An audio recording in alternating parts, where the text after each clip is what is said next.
नमस्कार दोस्तों।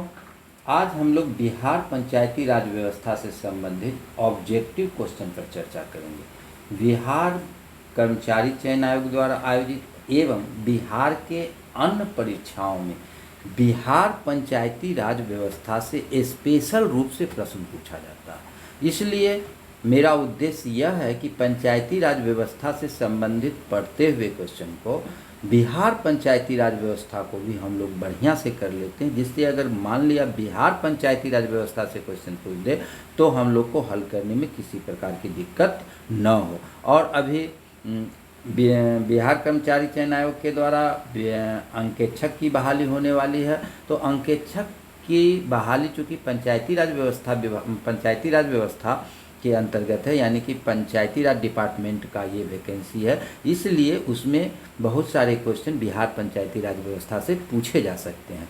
और इसके अलावा जो भी परीक्षाएं हो रही है उसमें भी बिहार पंचायती राज व्यवस्था से पूछे जाते हैं। तो मैंने बिहार पंचायती राज व्यवस्था पर स्पेशल प्रश्न तैयार किया है जो सभी परीक्षाओं के लिए उपयोगी हो सकता है। तो हम लोग देखते हैं, इस वीडियो में हम लोग 50 क्वेश्चन को देखेंगे और फिर अगले वीडियो में 50 क्वेश्चन बिहार पंचायती राज व्यवस्था से देखेंगे। और अगर आप इतना कर लेते हैं तो आप सभी प्रश्नों का जवाब परीक्षा में आसानी से दे सकते हैं। तो हम लोग देखते हैं, बिहार राज्य प्रशासन की सबसे छोटी इकाई है।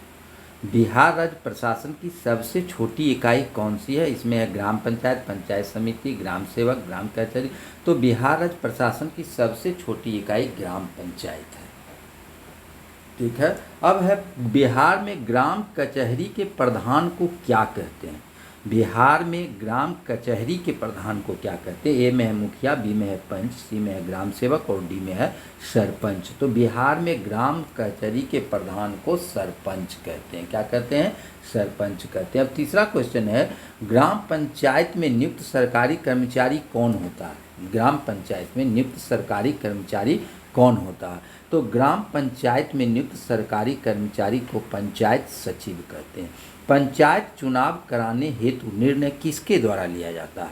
तो पंचायत चुनाव कराने का निर्णय राज्य सरकार के द्वारा लिया जाता है। तो इसका आंसर हो जाएगा बी। अब है, बिहार राज्य वित्त आयोग का पुनर्गठन कितने वर्षों पर होता है?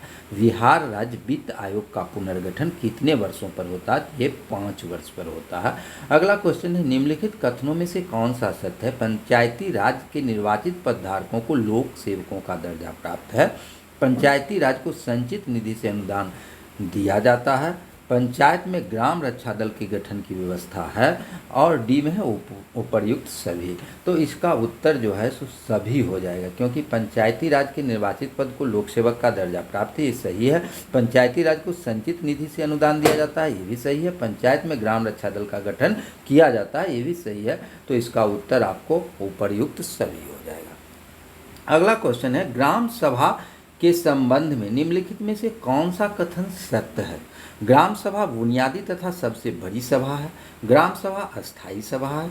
ग्राम सभा के सभी मतदाताओं की सभा है। उपर्युक्त सभी। तो इसका भी आंसर उपर्युक्त सभी हो जाएगा। यह क्योंकि ग्राम सभा जो है सो सबसे निचले स्तर पर बुनियादी सभा है। ग्राम सभा अस्थायी सभा, यह समाप्त नहीं होता है। और ग्राम सभा में सभी मतदाता, यानी कि उस पंचायत के जितने मतदाता होते हैं वे सभी उस सभा के सदस्य होते हैं। तो इस विकल्प डी हो जाएगा, उपयुक्त सभी। अब कहता है, बिहार राज्य में पंचायती राज के लिए किस प्रतिमान की संस्तुति की गई है? यानी कि बिहार राज्य में जो पंचायती राज व्यवस्था है वह आपका त्रिस्तरीय है। तो इसका उत्तर हो जाएगा 8 का सी, त्रिस्तरीय। अगला क्वेश्चन है 9, ग्राम सभा की अध्यक्षता कौन करता है? ग्राम सभा की अध्यक्षता कौन करता है? तो ग्राम सभा की अध्यक्षता आपको मुखिया करता है। अब अगला क्वेश्चन है, ग्राम सभा की बैठक के लिए कोरम आवश्यक है। यानी कि ग्राम सभा की बैठक के लिए गणपूर्ति या कोरम होना आवश्यक है। यह होता है कुल सदस्यों का 20वां भाग। कुल सदस्यों का 20वां भाग, यानी कि ग्राम पंचायत के ग्राम सभा के जो सदस्य होते हैं उसका 20वां भाग। ग्राम सभा की साल में कम से कम कितनी बैठकें होनी चाहिए? तो ग्राम सभा की कम से कम 4 बैठकें होनी चाहिए, यानी कि कम से कम 3 महीने में एक बार होनी चाहिए। अब कहता है निम्नलिखित कथनों में से कौन सा कथन सत्य है। ग्राम सभा बैठक में कोरम का होना अनिवार्य है। ग्राम सभा निगरानी समितियों का गठन करती है। ग्राम पंचायत का कोई भी निर्वाचित सदस्य निगरानी समिति या समितियों का सदस्य नहीं हो सकता। उपर्युक्त सभी, तो इस विकल्प में सभी सही है। अब पंचायती राज विषय है राज्य सूची पर का, तो इसका सही आंसर हो जाएगा सी, पंचायती राज विषय है राज्य सूची का। अब है ग्राम सभा का अभिप्राय है। इसमें ए विकल्प में है एक पंचायत क्षेत्र के लोग, जिला अधिकारी से अभिसूचित विशिष्ट लोग, ग्राम स्तर के पंचायत क्षेत्र के निर्वाचक नामावली में पंजीकृत लोग। तो यही आंसर होगा सी, ग्राम स्तर के पंचायत क्षेत्र के निर्वाचक नामावली में पंजीकृत लोग जो होते हैं वह ग्राम सभा, उसे ग्राम सभा कहते हैं। अब कहता है बिहार में ग्राम पंचायत क्षेत्र का निर्धारण कितनी जनसंख्या पर किया जाता है। तो बिहार में ग्राम पंचायत क्षेत्र का निर्धारण 7000 की जनसंख्या पर किया जाता है। अब ये 7000 हो जाएगा। अब कहता है वार्ड का गठन होता है, तो वार्ड का गठन 500 की आबादी पर जो है सो वार्ड का गठन किया जाता है। तो वार्ड का गठन कितना पर होता है, वार्ड का गठन 500 की आबादी पर किया जाता है। अब अगला क्वेश्चन है 17वां, बिहार में ग्राम पंचायत का गठन होता है मुखिया, उप मुखिया, वार्ड सदस्य, उपयुक्त सभी। तो बिहार में ग्राम पंचायत का जो गठन होता है, ग्राम पंचायत में मुखिया, उप मुखिया और वार्ड सदस्य जो होते हैं वे सभी इसका मेंबर होते हैं। अब है 18 क्वेश्चन, ग्राम पंचायत का कार्यकाल होता है। इसमें देखिए दिए हुए मतगणना की तिथि से प्रथम बैठक से 5 वर्ष, प्रथम बैठक से 6 वर्ष, उपयुक्त में से कोई नहीं। तो ग्राम पंचायत का जो कार्यकाल होता है वह प्रथम बैठक से 5 वर्ष होता है। ये क्वेश्चन आपको सचिवालय सहायक में पूछ चुका है, प्रथम बैठक से 5 वर्ष होता है। अगला क्वेश्चन है निम्नलिखित कथनों में से कौन सा कथन सत्य है। उप मुखिया के चुनाव में मुखिया भाग लेता है। ग्राम पंचायत के बैठक 2 महीनों में कम से कम एक बार होनी चाहिए। ग्राम पंचायत का कोरम कुल सदस्य की आधी होनी चाहिए। उपर्युक्त सभी, तो इसमें उपर्युक्त सभी हो जाएगा, यानी कि ऊपर के तीनों कथन सत्य हैं। इसमें ध्यान दीजिएगा ग्राम पंचायत की बैठक 2 महीनों में कम से कम एक बार होनी चाहिए और ग्राम सभा, दोनों में अंतर है। ग्राम सभा की बैठक जो है सो साल में 4 बार यानी कि 3 महीने में एक बार होती है। अब ग्राम पंचायत की बैठक की सूचना कितने दिन पूर्व दिया जाना आवश्यक है, तो 7 दिन पहले ग्राम सभा का दिया जाना आवश्यक है। अगला क्वेश्चन है मुखिया तथा उप मुखिया के ऊपर निर्वाचन के कितने दिनों तक अविश्वास प्रस्ताव नहीं लाया जा सकता है। तो निर्वाचन के 2 वर्षों के अंदर जो है सो उसके ऊपर कोई भी अविश्वास प्रस्ताव नहीं लाया जा सकता। अब अगला क्वेश्चन है निम्नलिखित कथनों में से कौन सा कथन सत्य है। उप मुखिया के चुनाव में ग्राम पंचायत का मुखिया मतदाता होता है। उप मुखिया के चुनाव में मतों के बराबर होने की स्थिति में परिणाम लॉटरी द्वारा निर्धारित किया जाता है। पंचायत समिति का कार्यपालक पदाधिकारी बीडीओ होता है, यानी कि तीनों कथन सही है, तो इसका हो जाएगा उपर्युक्त सभी। अब है मुखिया उप मुखिया अपना त्यागपत्र किसे देता है, यानी कि मुखिया और उप मुखिया दोनों अपना त्यागपत्र किसे देता है। तो मुखिया और उप मुखिया अपना त्यागपत्र जिला पंचायत राज पदाधिकारी को देता है। किसको देता है, जिला पंचायत राज पदाधिकारी को देता है। अब हम लोग अगले क्वेश्चन को देखते हैं। अगला क्वेश्चन है मुखिया और उप मुखिया कितने दिनों के अंदर, मुखिया और उप मुखिया कितने दिनों के अंदर अपना त्यागपत्र वापस ले सकता है। तो मुखिया और उप मुखिया जो है सो 7 दिनों के अंदर अपना त्यागपत्र वापस ले सकता है। अब है पंचायती राज प्रणाली में पंचायत समिति गठित होती है। पंचायत समिति मध्य स्तर पर है, यानी कि पंचायत समिति जो होता है वो प्रखंड स्तर पर होता है। पंचायत समिति प्रखंड स्तर पर होता है। एक व्यक्ति पंचायत का चुनाव लड़ सकता है यदि उसने पार कर ली है, यानी कि 21 वर्ष की आयु वह पूरा कर लिया है तो वह चुनाव लड़ सकता है। प्रत्येक पंचायत समिति के एक प्रादेशिक निर्वाचन क्षेत्र कितनी आबादी पर होता है। तो पंचायत समिति का 7000 पर और ग्राम पंचायत का 5,000 पर होता है। अब बिहार में स्थानीय निकाय में महिलाओं को आरक्षण कितना प्रतिशत दिया गया?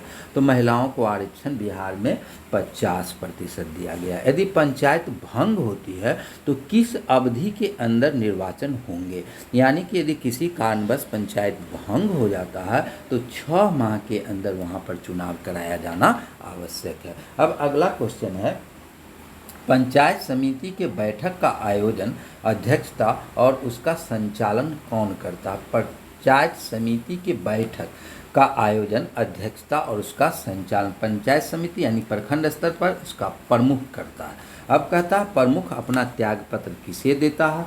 तो प्रमुख अपना त्याग पत्र जो है सो अनुमंडल पदाधिकारी को देता है।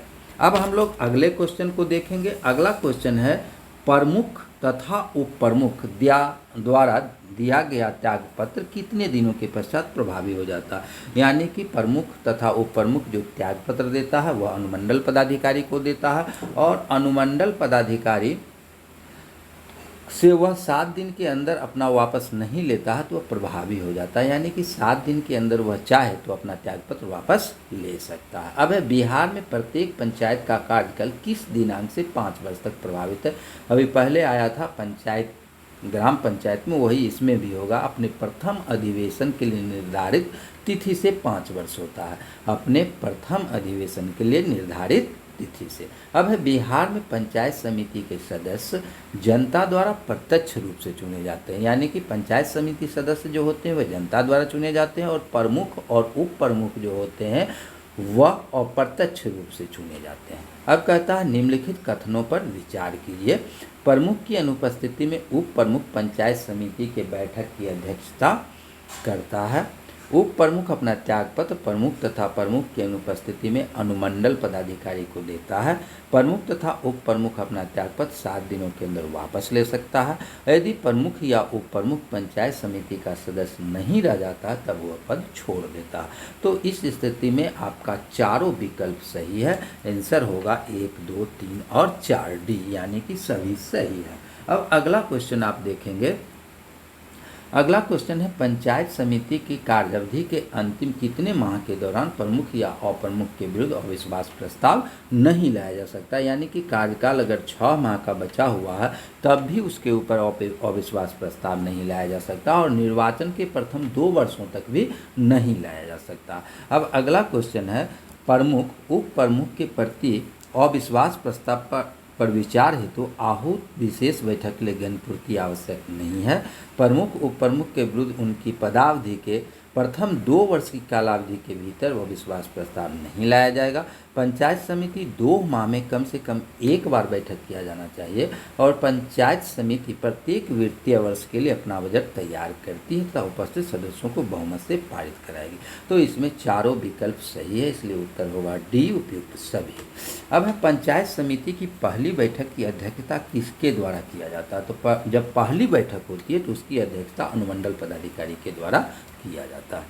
अब है अगला क्वेश्चन, पंचायत समिति के लिए कोरम होना चाहिए।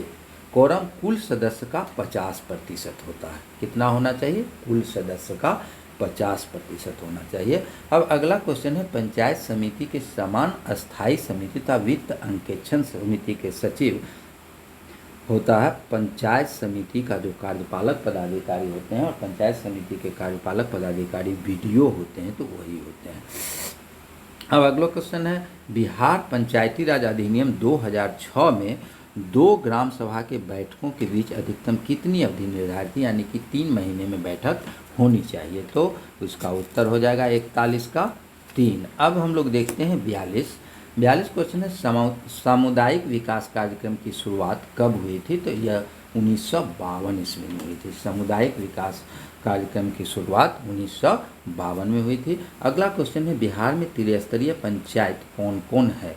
तो जिला परिषद है, ग्राम पंचायत है और पंचायत समिति है, यानी कि उपयुक्त तीनों है, ग्राम पंचायत, पंचायत समिति और जिला परिषद। अब है ग्राम सभा के सदस्यों की न्यूनतम उम्र क्या है? ग्राम सभा के सदस्य पूछ रहा है, यानी कि ग्राम सभा का जो सदस्य होता है वो ग्राम पंचायत का मतदाता भी होता है और मतदाता की उम्र 18 वर्ष है, इसलिए इसका आंसर होगा 18 वर्ष। अब है ग्राम पंचायत की विशेष बैठक की सूचना कितने दिनों पहले दिया जाना चाहिए। तो ग्राम पंचायत की विशेष बैठक की सूचना 3 दिन पहले और वैसे सामान्य स्थिति में 7 दिन पहले दिया जाता है।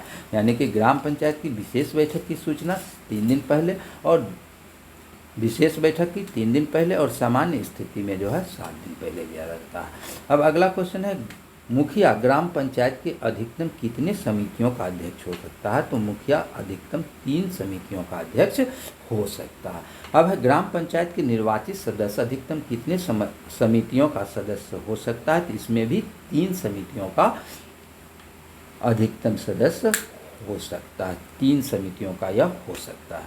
अब है किस वर्ष के पंचायत चुनाव में महिलाओं के लिए 50% स्थान आरक्षित करने की घोषणा की गई। यानी कि क्वेश्चन कर रहा है किस वर्ष के पंचायत चुनाव में। तो ये 2006 ईस्वी में जो चुनाव हुए उसमें जो है महिलाओं के लिए 50% का निर्धारित किया गया था। यानी कि 2006 के जो अधिनियम है उसमें 50% था, जो आज भी चल रहा है। अब है वर्ष 2001 की लंबी अवधि के बाद, वर्ष 2001 में लंबी अवधि के बाद पंचायत चुनाव नियमित किया गया था। इससे पहले बिहार में पंचायत चुनाव 1978 में हुआ था। अब है त्रिस्तरीय पंचायती राज व्यवस्था में मध्यम स्तर पर कौन है। तो मध्यम स्तर पर पंचायत समिति होता है जो प्रखंड स्तर पर होता है। अब है अविश्वास प्रस्ताव हेतु अधियाचना आने के पश्चात कितने दिनों के अंदर प्रमुख बैठक का आयोजन करेगा। तो 15 दिनों के अंदर प्रमुख बैठक का आयोजन करेगा। तो ये आपको 51 क्वेश्चन जो है सो बिहार पंचायती राज व्यवस्था, इसमें जितने क्वेश्चन थे वह बिहार पंचायती राज व्यवस्था से पर आधारित थे। और 50 क्वेश्चन अब फिर हम जो है सो दूसरे सेट में देंगे, वह भी बिहार पंचायती राज व्यवस्था से ही संबंधित होंगे। तो इस प्रकार अगर आप दोनों सेट कर लेते हैं तो बिहार पंचायती राज व्यवस्था से किसी भी तरह का क्वेश्चन आएगा तो आप आसानी से हल कर पाएंगे। तो हमें विश्वास है कि इससे कोई भी क्वेश्चन आएगा तो आप आसानी से हल कर लेंगे। तो मुझे विश्वास है कि आप लोग को ये वीडियो अच्छा लगा होगा, तो इसको लाइक करें, शेयर करें और सब्सक्राइब करें। धन्यवाद।